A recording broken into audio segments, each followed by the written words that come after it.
Bonjour à toutes et à tous. Dans cette vidéo, je vais vous présenter la différence entre article scientifique et communication scientifique. Donc, le parcours d'un article est un parcours relativement lent. Il prend en général plusieurs mois. Par contre, le parcours d'une communication est moins lent.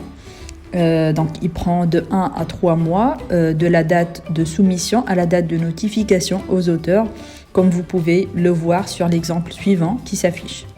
La structuration d'un article de recherche suit le schéma IMRED, introduction, matériel et méthode, résultats et discussions.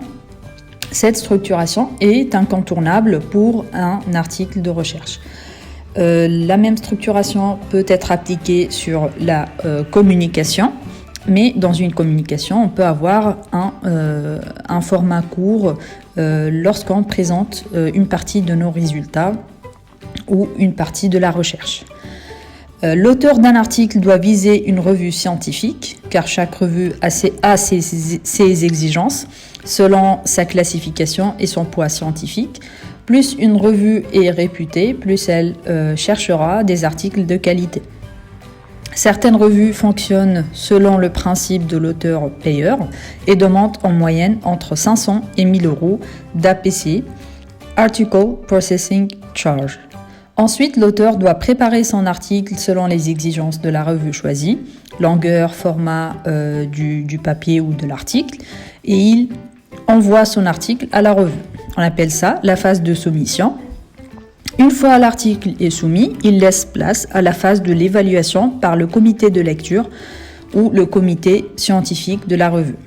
Après l'évaluation, vient la réponse de la revue aux auteurs avec le résultat de l'évaluation qui peut prendre plusieurs formes. Acceptation de l'article dans son état original, accepté avec demande de modification mineure ou majeure, mineure lorsqu'il y a des petites modifications à faire, ou majeure donc lorsque il faut modifier plusieurs choses au niveau de l'article. Un article soumis à une demande d'amélioration sans confirmation de publication. Donc là, l'article, il doit faire sujet à plusieurs améliorations. On a une autre catégorie, donc refus avec encouragement pour proposer un autre article. Et enfin, refus simple, donc là, l'article est refusé. Une fois l'article est accepté, il passe à la phase de publication et de diffusion par la revue. La communication se présente généralement pendant une conférence, un colloque ou un congrès qui se déroule dans un endroit bien défini sur quelques jours, entre un jour et une semaine.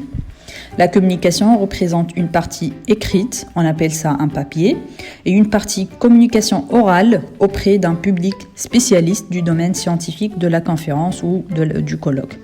Ensuite, l'auteur ou les auteurs vont recevoir des critiques et des questions auxquelles ils doivent répondre devant le public. Après le déroulement de la conférence, les papiers présentés vont être publiés dans les actes de la conférence ou du colloque.